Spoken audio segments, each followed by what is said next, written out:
જય Shri Krishna, good morning. જો અમારા કાનાજીને છે ને મસ્ત મસ્ત યલો વાઘા પહેરાવી દીધા છે.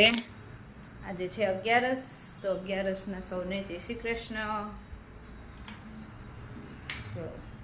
કામ પતાવીને ફ્રી થઈ ગયા, હવે રસોઈ બનાવશું. મમ્મી અહીંયા બેઠા છે. મમ્મી જય શ્રી કૃષ્ણ. જય શ્રી કૃષ્ણ. તો 11સ છે. આજે 11 ફાગણ મહિનાની 11સ. દર વખતે તો મમ્મી વર્ષોથી ડાકોર જાય છે અને ગઈ રાત ગઈ ને એવી રીતે 11સના આગલી રાતે જ નીકળવાનું હોય એમને.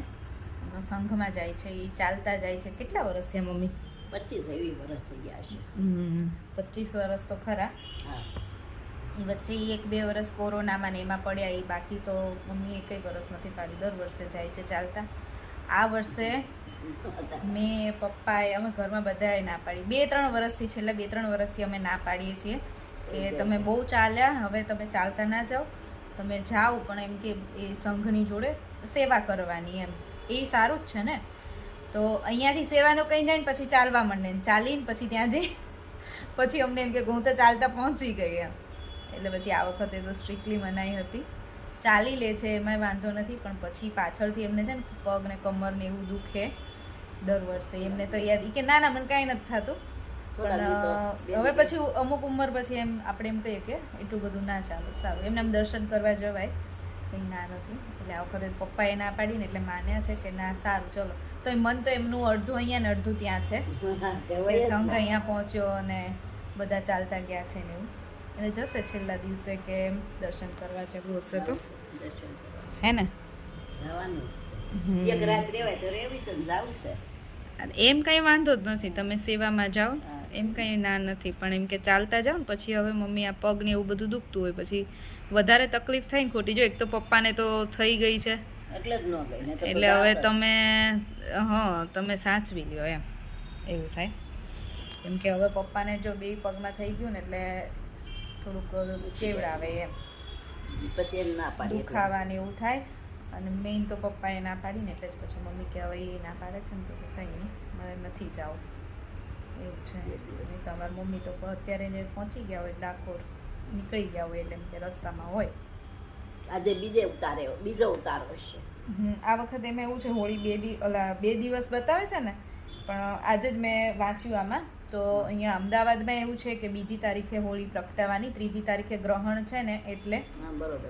ન્યૂઝમાં એવું આવ્યું છે કે 2જી તારીખે હોળી પ્રગટાવવાની. હવે જોઈએ છે કે લગભગ તો એવું જ કરશે, કેમ કે હોળી ગ્રહણના દિવસે તો હોળી તો કોઈ ના કરે પેલું. એટલે બધા મંદિરોમાં ને એમ જે રીતે થતી હશે ને એવી રીતે અહીંયા એમ જ હશે. 2જી તારીખે હોળી પ્રગટાવશે અને પછી પાછું ધૂળેટી તો 4થી તારીખે છે, 4 માર્ચે. ધૂળેટીની રજાઓ સ્કૂલમાં બધી ધૂળેટીની 4 માર્ચે જ છે. એટલે એવું થશે, 2જી તારીખે હોળી, 3જી તારીખ જશે વચ્ચે ગેપ, 4થી તારીખે ધૂળેટી. એવું છે, ધૂળેટીની રજા 4થી તારીખે જ છે ને આમ ધૂળેટી 4થી તારીખે જ છે એટલે તો ધજા સડે પૂછી તો બેન.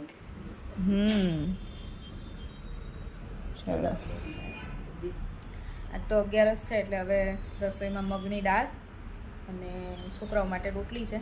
પપ્પાને રોટલો ખાવો છે એટલે હું રોટલો ખાઈ લઈશ. હમણાં વાંધો નથી, રોટલા ખવાય છે એટલે ખાઉં છું. ના કાંઈ ન થાય, સુબાર જોડે હોય ને એટલે ન થાય. ના વધારે ઘી લગાવીને ખાઉં છું એટલે શું વધારે ગરમ ના પડે, મોઢું આવી ના જાય, બીજું તો કંઈ વાંધો નથી. અને છોકરાઓ માટે રોટલી બનાવી નાખશું. હા, આજે 11સ છે ને એટલે અહીંયા ફરાળી થેપલા બનાવવાના છે. થેપલા કહો, ફરાળી પરોઠા કહો, જે કહો એ. એટલે ફરાળી લોટ લીધો છે, દૂધી લીધી છે ખમણીને, કોથમીર, લીલા મરચાં, જીરું, હળદર, ધાણા જીરું અને કાળા મરી, આટલી વસ્તુ નાખી અને મોણ મેં છે ને આજે ઘીનું નાખ્યું છે. એનો લોટ બાંધી દઈશું અને પછી પરોઠા બનાવી દઈશું. ફરાળી પરોઠા બનાવવાનું ચાલુ કરી દીધું છે અને અહીંયા મગની દાળ બની ગઈ છે. અને મમ્મી અમારા શું કરે છે, ફરાળી પરોઠા જોડે પાછો આજે છે કેરીનો રસ. કેરીનો રસ ને, કેરીનો રસ છે આજે મસ્ત ગરમ. ગરમ ગરમ પરોઠા અને કેરીનો રસ. જો બપોરના 4 વાગ્યા છે અને અમે બેસી ગયા છીએ બટેકાની વેફર બનાવવા માટે. બટેકા લઈ આવ્યા હતા. આટલી વેફર તો પાડી દીધી છે, એક ડોલ અહીંયા અને એક ડોલ ત્યાં. મમ્મી છાલ ઉતારે છે અને હું વેફર પાડું છું. હવે સિઝન ચાલુ એટલે બટેકાની વેફર ને હા મસાલા ને ઘઉં ને હવે ચાલુ રહેશે આમને આમ નહીં મમ્મી? હા બટેકાની વેફર ખાવા આવો બધાય. વેફર ખાવા આવો એમ? હા બેનને બોલાવા જોઈએ. હા હો. કેમ કે અમારી અને અપેક્ષા બેનની બેયની બને છે એટલે દેવ અમને બહુ ભાવે ને.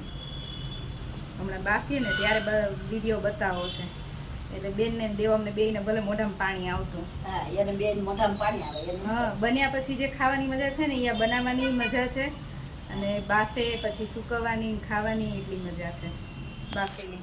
આમાં કંટાળો ના આવે, મજા આવે. બટેકાની વેફરમાં મજા આવે. જો અમારે છે ને અહીંયા વેફરનું ચાલુ થઈ ગયું છે, વેફર સૂકવવાનું કામ. કેયુરે આવી ગયા છે એટલે એ બેસી ગયા છે અને કેયુર લઈને આવ્યા હતા વડાપાવ, એની સાથે પટ્ટી મરચાં. મેં ચાલુ કર્યું પછી મને યાદ આવ્યું, કીધું લાવો વિડીયો લઈએ, કેમ કે કામમાં છે ને ભૂલી જવાય. જો અહીંયા છે ને બધી વારાફરતી બધી ડોલમાં ધોવાતી જાય છે વેફર. જેમ વધારે ધોવાય ને એમ મસ્ત એકદમ વ્હાઈટ થાય. અને બે બાજુ તો પહેલાં મૂકી દીધા છે બાફવા માટે. તો કેવી મસ્ત લાગે નહીં બધી ગોઠવી હોય તો.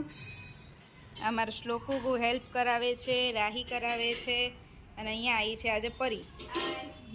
હાય. આ વ્યાનાની બેન છે. વ્યાના તો અમારે ઘણી વખત વિડીયોમાં આવે, રાહીની ફ્રેન્ડ. પણ આજે વ્યાના કામમાં નથી આવી, વ્યાનાની બેન આવી છે કામમાં. કેમ રાહી તાર ફ્રેન્ડને તો બોલાય, એને શીખવાડે. એ આવું નથી કરતી ઘરે, તો પછી એની મમ્મીને હેલ્પ કરાવે.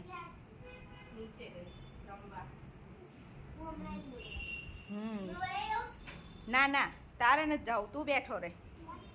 હા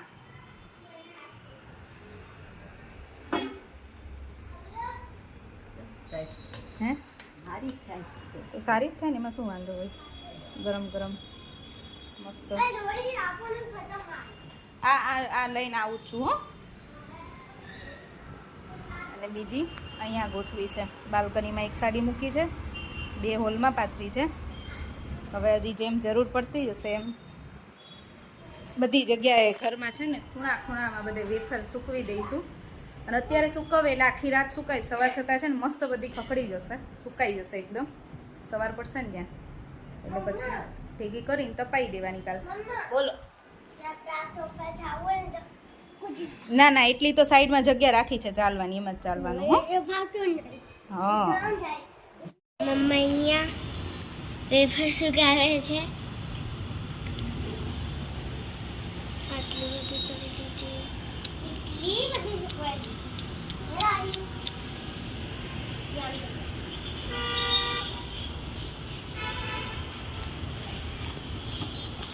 હવે પડી દીધી મમ્મા. નહીં જો અમારી વેફર તો છે કિચન સુધી આવી ગઈ છે, બધું પેક થઈ ગયું. એટલી વેફર પાડી.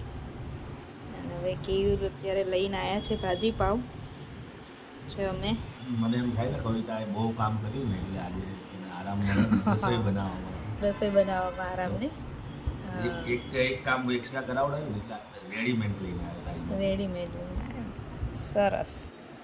ચલો હવે ભાજી પાવ ખાઈ લઈએ પછી સુઈ જઈએ. સૂઈ જઈએ. હવે તો કેપેસિટી પૂરી છે. સૂકવી સૂકવીને આ દુખવા. તમારામાં ફૂલ એનર્જી છે, તમે જાઓ. મમ્મીને પૂરું છે.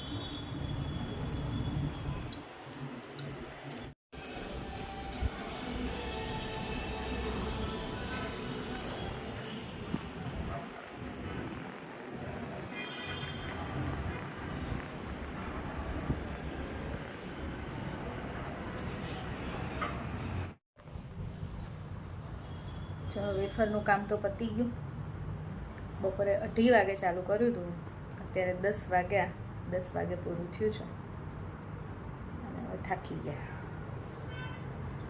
થાકી ગઈ સખત, સૂકવીને આમ બેઠા બેઠા આ બધું દુખવા માંડ્યું. મજા આવે વેફર બનાવવાની. ખાવાની તો મને બહુ એવો શોખ નથી, પણ મને કેયુરને બહુ ભાવે, શ્લોકને, પછી અપેક્ષાબેનને, દેવમને, આ બધાને વેફર બહુ ભાવે. રાહીને ઓછી ભાવે, મમ્મી તો ખાતા જ નથી.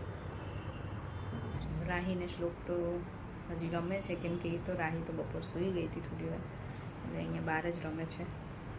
હજી થોડી વાર એ લોકોને તો રમવું છે, મારે તો સૂઈ જવું છે હવે આજે. આજનો વિડીયો અહીંયા જ પૂરો કરીશું. ફરીથી મળીશું કાલ નવા વિડીયો સાથે. ત્યાં સુધી બાય બાય, જય શ્રી કૃષ્ણ અને ગુડ નાઇટ. જો અમારો વિડીયો ગમ્યો હોય તો લાઈક, શેર અને ચેનલને સબસ્ક્રાઈબ કરજો.